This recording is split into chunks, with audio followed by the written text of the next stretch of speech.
Bom dia a todos.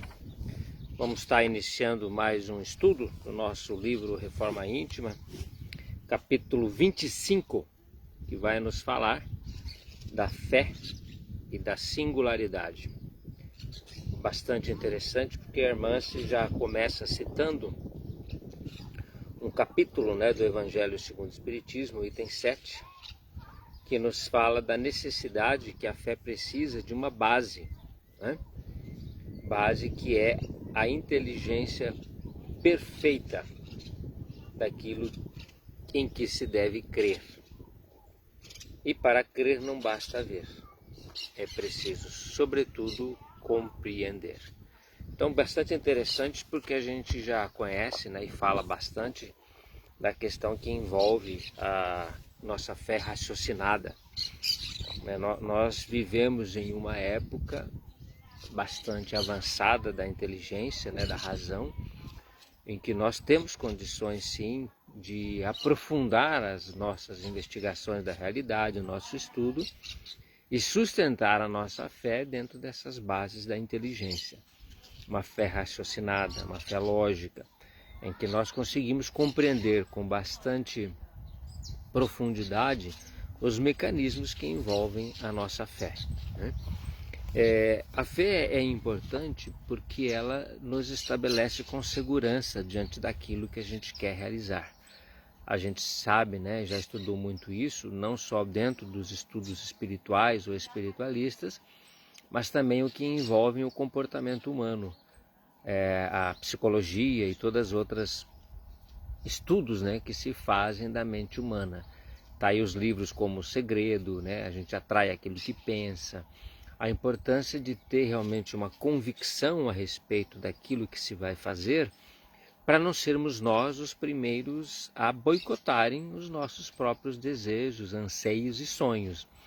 Se nós iniciamos a caminhada tendo dúvida em relação àquilo que queremos, os nossos propósitos, é uma caminhada que vacila e é uma caminhada que está sujeita a distrações. Qualquer distração, qualquer estímulo nessa caminhada acaba nos afastando dos nossos propósitos, mesmo porque nós não temos eles fundamentados com bastante segurança, com bastante profundidade.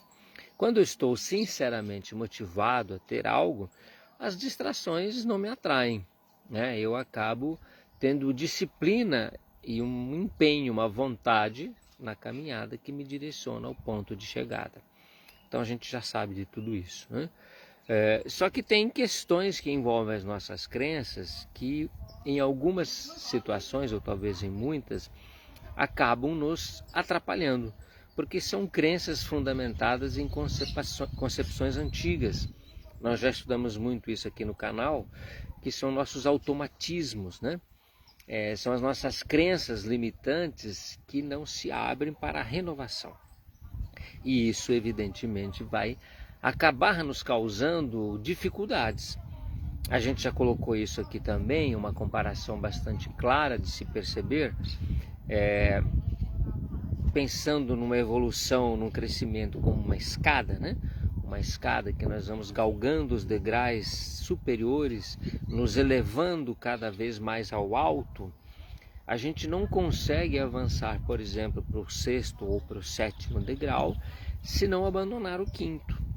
Então, às vezes, nós estamos extremamente apegados a algumas crenças no 5º degrau da vida, muito bem estabelecidos, muito bem convictos de tudo aquilo que estamos vivendo, e não conseguimos avançar para o 6º e o 7º degrau pelo apego àquilo que está fundamentado no 5º degrau.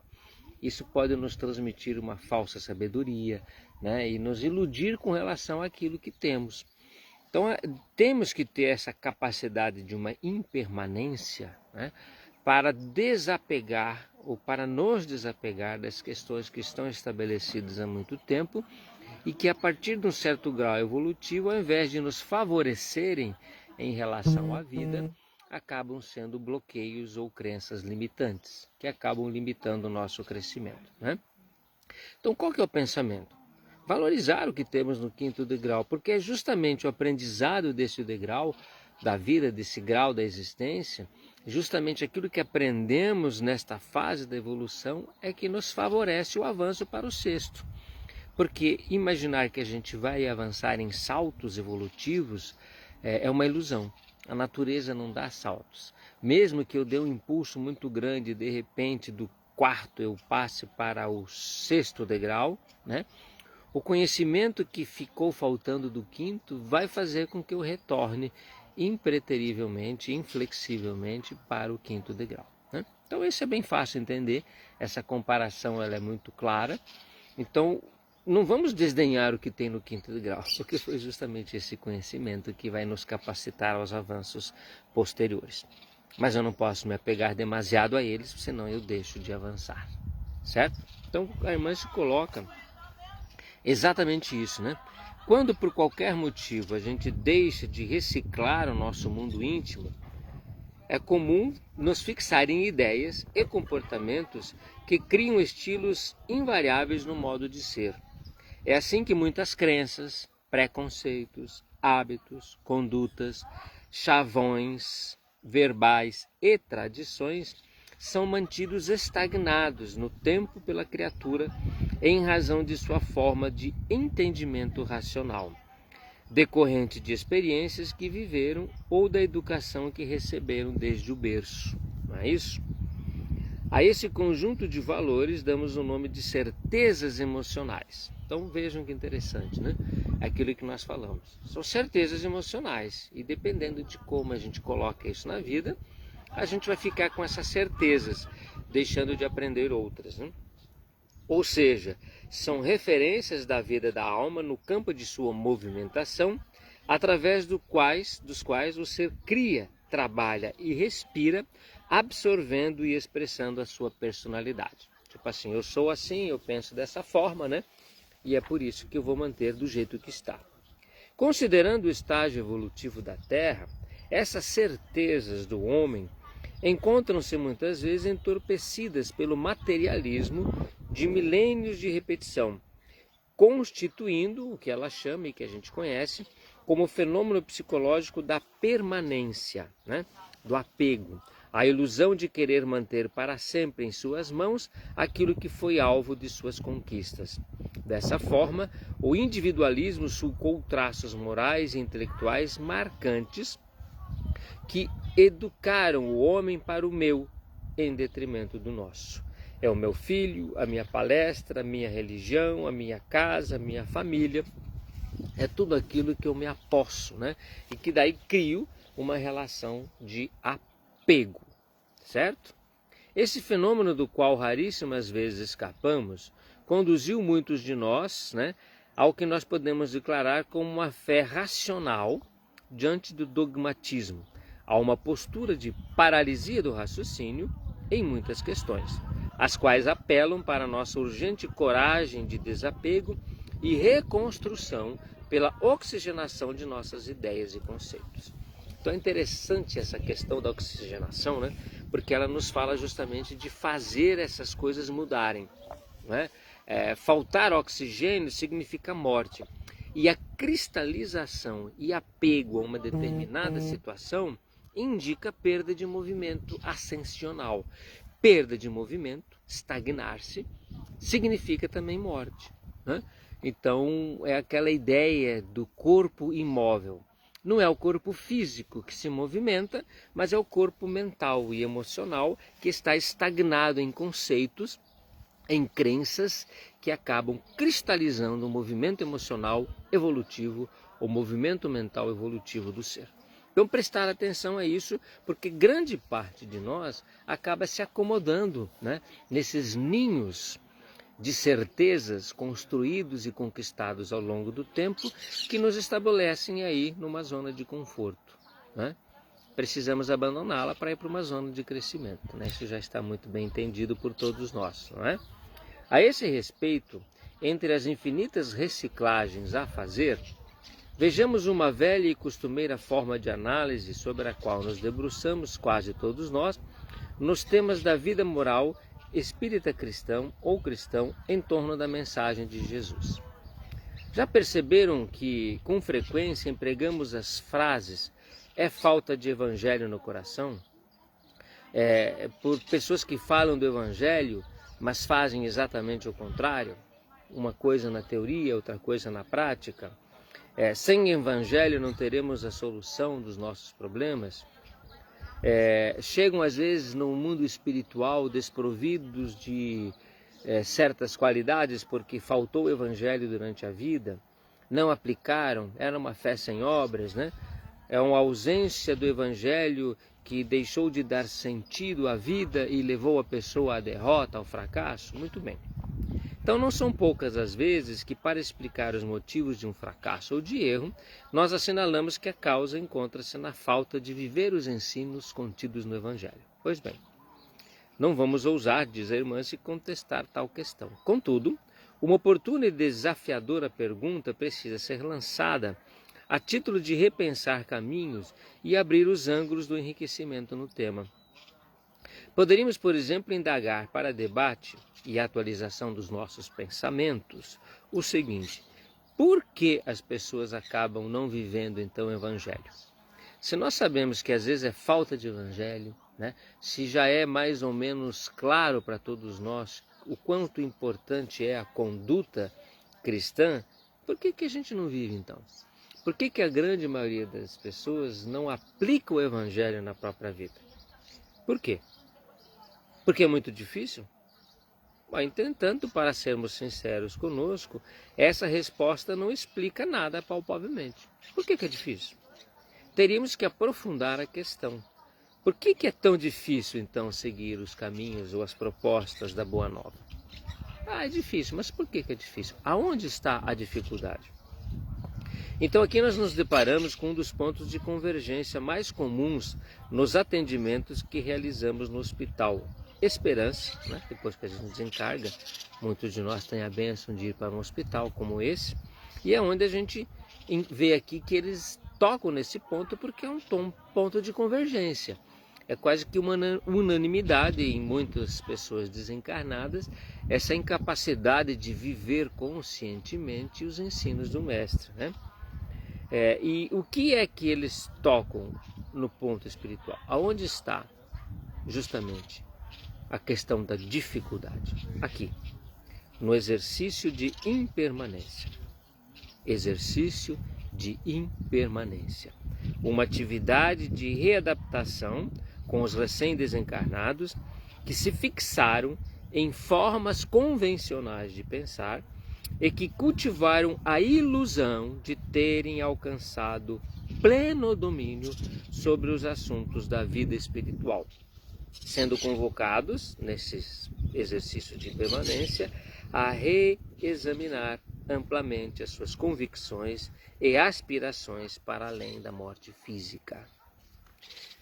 Aqui ela coloca que, por sugestão do benfeitor Bezerra de Menezes, a gente acaba compartilhando nesses exercícios algo sobre semelhante iniciativa com os amigos da carne, a fim de verificarem com antecedência uma filigrana das reciclagens a que somos convidados no país da verdade.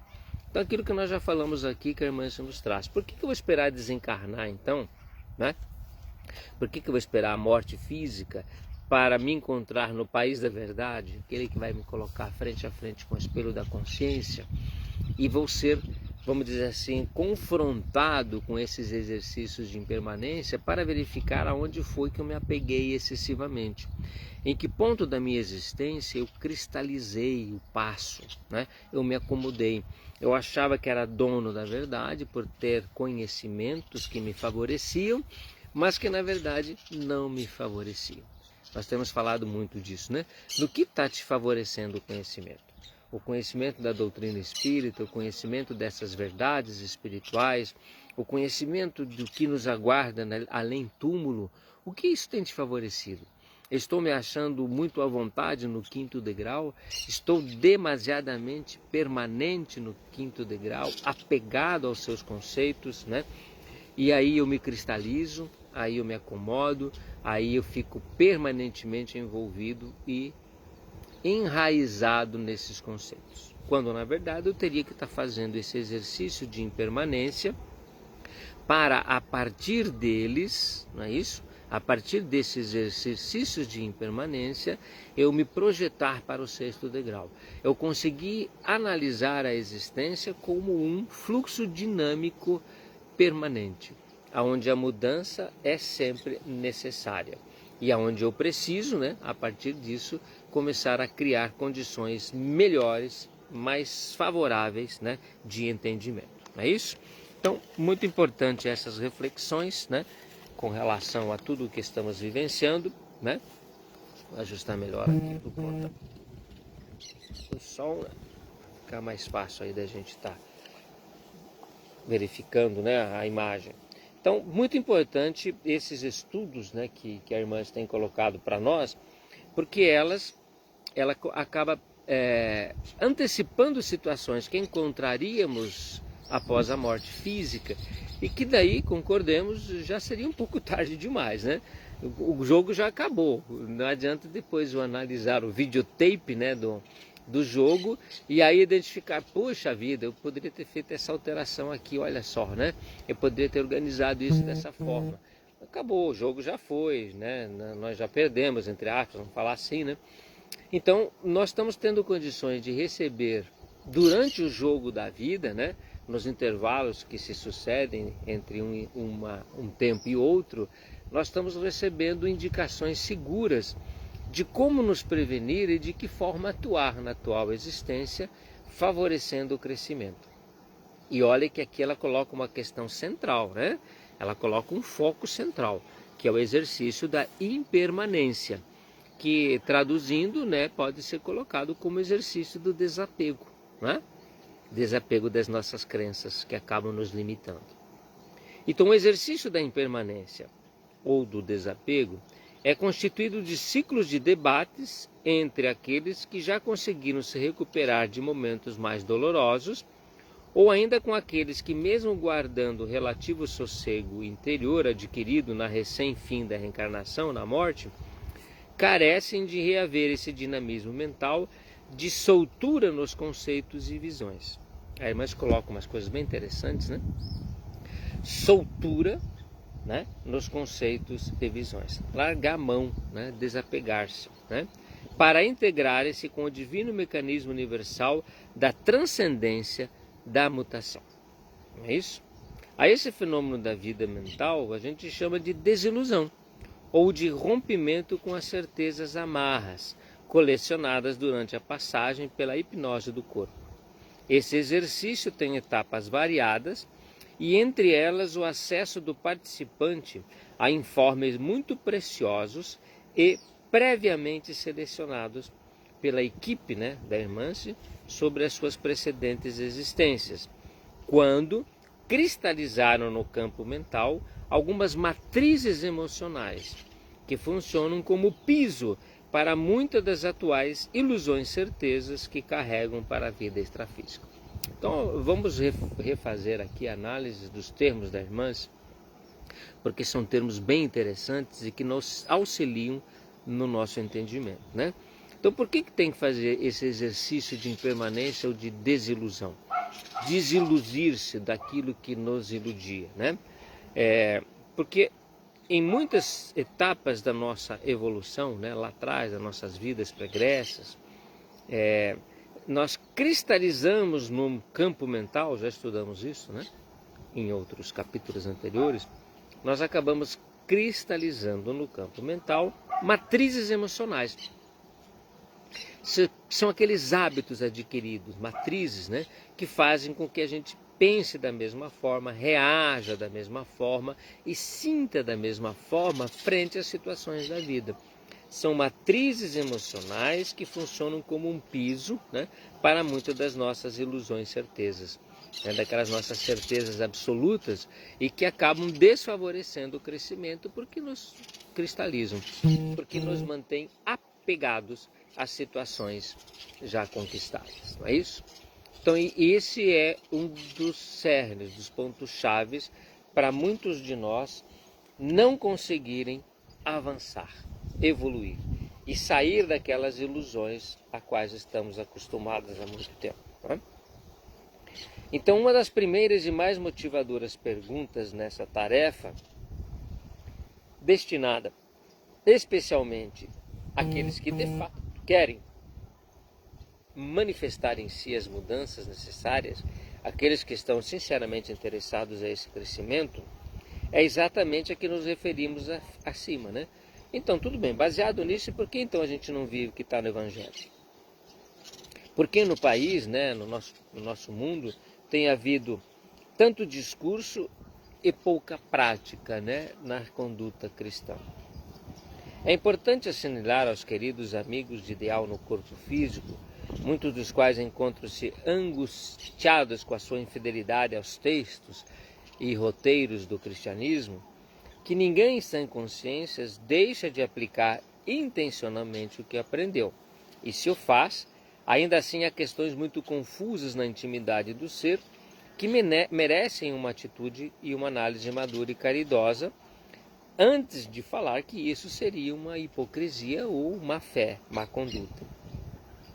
Reguardar-se neste enfoque habitual que destaca a origem de todos os nossos problemas e dores devido à falta de vivência evangélica, tem elevado muitos corações a uma questão muito simplista, incentivando um esclarecimento superficial e muito religiosista, né?